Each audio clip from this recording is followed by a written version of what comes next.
nangaye mususwaza yemba nzambi nzambi munene nzambi munene nzambi munene nzambi nangaye mususwaza munene munene munene yawe nzambi munene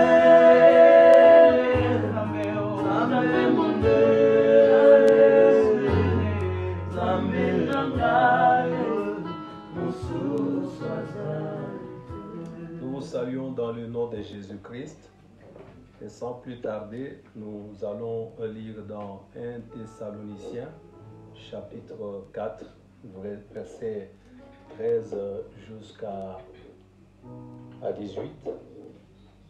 Nous ne voulons pas, frères, que vous soyez dans l'ignorance au sujet de ceux qui dorment, afin que vous ne vous affligiez pas comme les autres qui n'ont point d'espérance. Car si nous croyons que Jésus est mort et qu'il est ressuscité, croyons aussi que Dieu ramènera par Jésus avec lui ceux qui sont morts. Voici en effet ce que nous vous déclarons d'après la parole du Seigneur. Nous les vivants, restés pour l'avènement du Seigneur, nous ne dévancerons pas ceux qui sont morts. Car le Seigneur lui-même a un signal donné à la voix d'un archange et au son de la trompette de Dieu descendra du ciel et les morts en Christ ressusciteront premièrement. Ensuite, nous les vivants qui serons restés, nous serons tous ensemble enlevés avec eux sur des nuées à la rencontre du Seigneur dans les airs et ainsi nous serons toujours avec le Seigneur. Consolez-vous donc les uns les autres par ces paroles du Seigneur. Amen. Notre thème s'intitule « Notre royaume n'est pas de ce monde ». Bien-aimés dans le Seigneur, notre royaume n'est pas de ce monde. C'est ça le thème que nous allons partager avec vous pendant cette dizaine de minutes. Nous voulons vous dire que depuis que le Seigneur Jésus est mort, jusqu'à ce jour, Dieu prépare l'Église à quelque chose, à un grand événement. Vous savez que lorsque Christ est mort, quelques jours après, le Saint-Esprit est descendu, donc c'était la Pentecôte. Donc depuis la Pentecôte jusqu'à ce jour, Dieu prépare l'Église à un grand événement. C'est ce qu'on appelle l'enlèvement de l'Église. Donc de la Pentecôte à l'enlèvement de l'Église, c'est le temps de préparation. On appelle même ça le temps de grâce. Je sais que le temps de grâce peut traverser même l'enlèvement de l'Église, aller jusqu'au niveau de la grande tribulation. Mais nous voulons parler juste de la période qui va de la Pentecôte, parce que la Pentecôte, c'est en fait le commencement, le début de l'Église, la naissance de l'Église, jusqu'à l'enlèvement de l'Église. Et l'enlèvement de l'Église, je peux considérer ça comme le beau cadeau que Dieu a réservé à l'Église, à tous les croyants. Pourquoi? Parce que lorsque l'Église sera enlevée, le monde sera plongé dans une souffrance terrible qui n'est même pas comparée à ce que nous vivons aujourd'hui par rapport à cette pandémie. Donc, Dieu a résolu de détruire ce monde. Dieu a résolu de détruire ce monde. C'est pourquoi il ne veut pas que ceux qui lui appartiennent participent, n'est-ce pas, à cette destruction. C'est pourquoi tout ce temps, depuis que le Saint-Esprit est venu jusqu'à nos jours, et je sais qu'après ce que nous traversons, ce que nous vivons, la vie va continuer. Bien-aimés, Dieu est en train de nous préparer à ce grand événement. C'est pourquoi vous ne devez pas rater cette occasion-là. Regardez déjà, vous conviendrez avec moi que Dieu est capable de détruire le monde en un rien de temps. Vous pouvez le remarquer avec seulement ce virus, qu'en un rien du temps, le monde est touché complètement. Mais la souffrance qui viendra lorsque l'Église sera déjà dans les airs est plus grande que ce que nous vivons aujourd'hui. C'est pourquoi ma prière est que par rapport à ce qui se passe aujourd'hui, bien-aimés, que nous soyons interpellés, que nous soyons conscients, que nous puissions revoir notre manière de vivre, de faire certaines choses. Parce que Dieu ne veut pas la mort de ses enfants. La Bible dit, ne souhaite jamais la mort des méchants. Il veut que les méchants se répandent, pratiquent la vie. Si Christ est mort à la croix, c'était pour notre bien. Regardez ce qui se passe actuellement, vous verrez que le monde est plongé dans une souffrance terrible.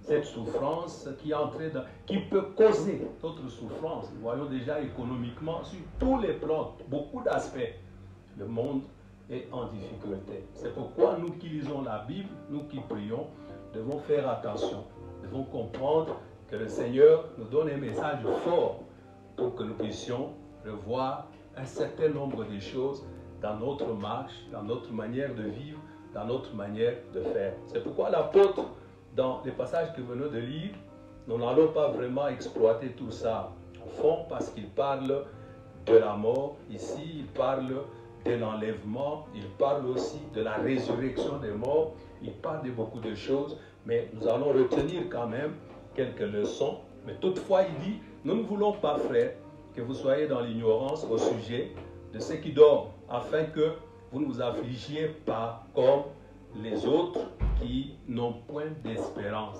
Là, il parle effectivement de la mort, car si nous croyons que Jésus est mort et qu'il est ressuscité, croyons aussi que Dieu ramènera par Jésus avec lui ceux qui sont morts.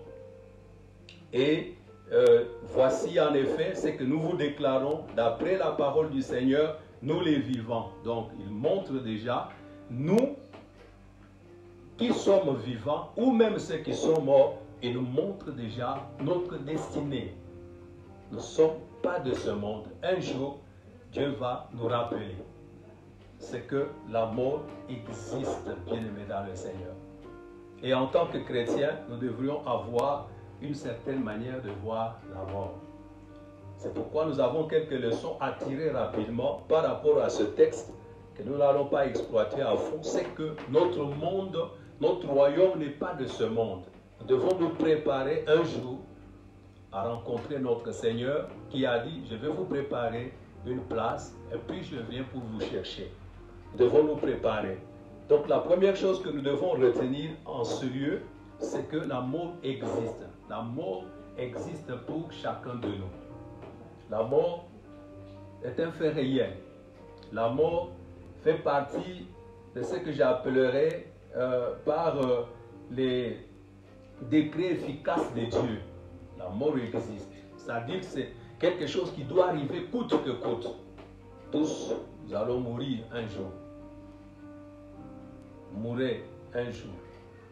Les hommes, les femmes, les enfants, les jeunes, les vieux, les blancs, les noirs, tout le monde. C'est pourquoi il est écrit dans Hébreux, chapitre 9, verset 27, qu'il est réservé à toute personne de mourir une seule fois, après quoi vient le jugement.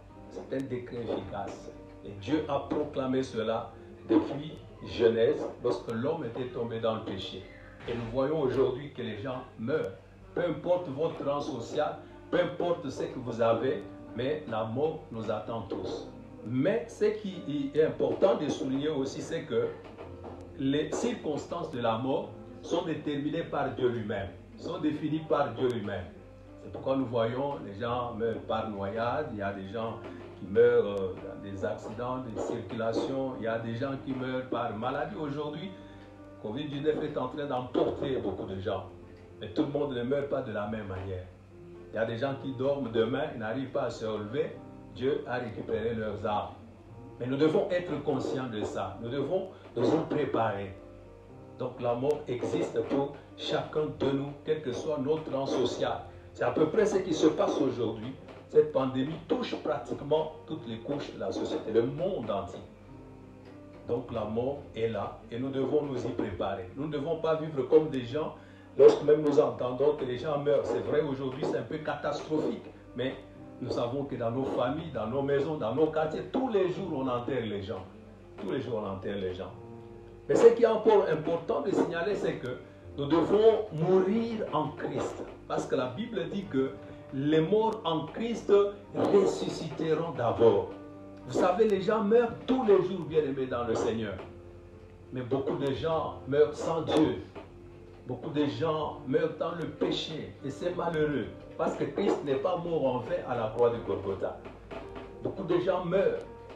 Et la Bible dit que nous qui sommes restés vivants, nous n'allons pas dévancer ceux qui sont morts. Les morts en Christ ressusciteront d'abord. Ensuite, nous serons transformés en un clin d'œil.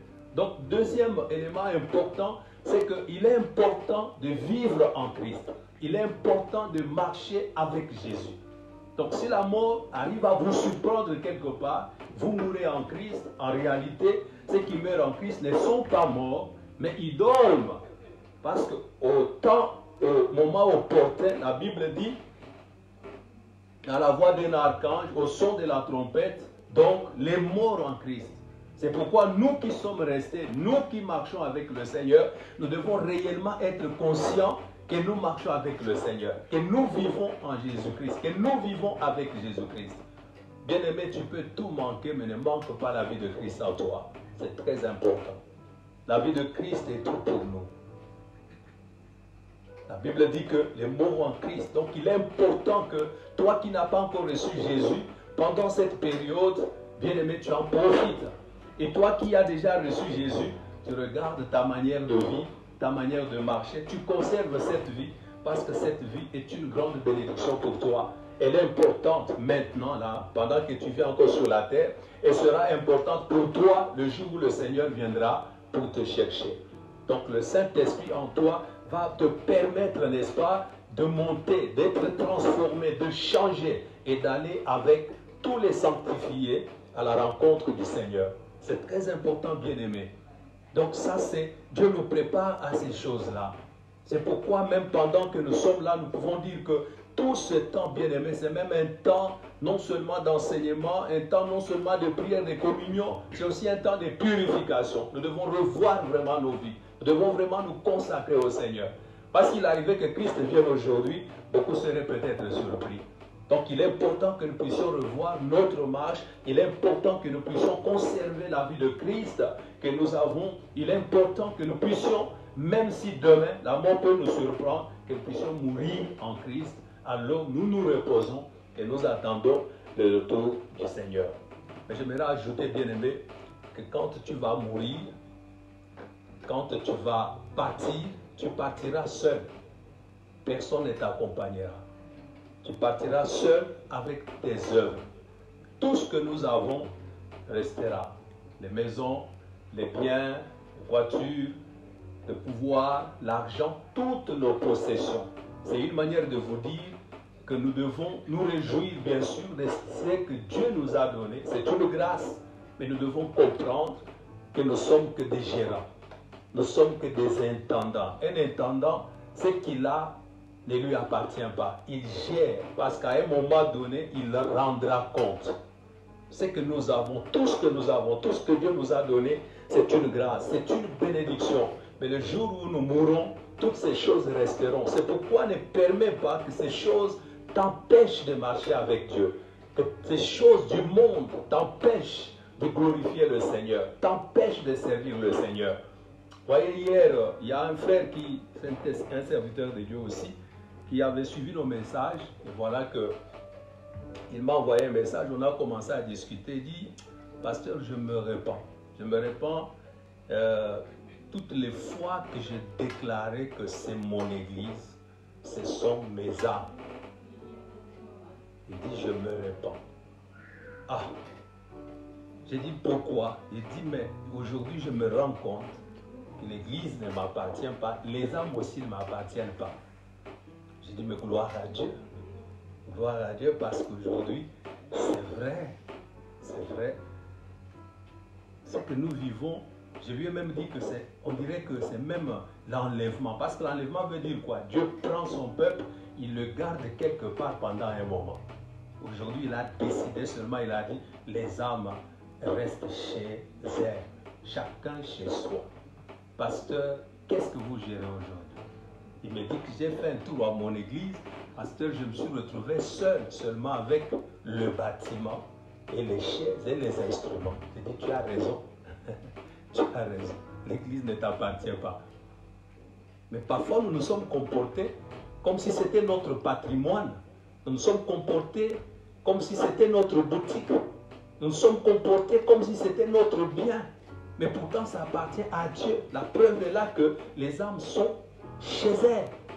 À supposer que l'enlèvement puisse avoir lieu aujourd'hui. Pasteur, vous resterez avec quoi si vous n'êtes pas attaché au Seigneur? Vous resterez avec le bâtiment. Parce que quand Jésus viendra pour prendre son église, il va prendre les âmes. Mais les bâtiments vont rester, les instruments vont rester, toutes ces choses auxquelles nous sommes attachés, ça va rester. Mais les âmes vont partir. Et aujourd'hui, le fait que ces âmes soient chez elles dans leur maison, c'est même une image. C'est pour que lorsque nous allons revenir, que notre manière de voir l'église change, que notre manière de voir les âmes change.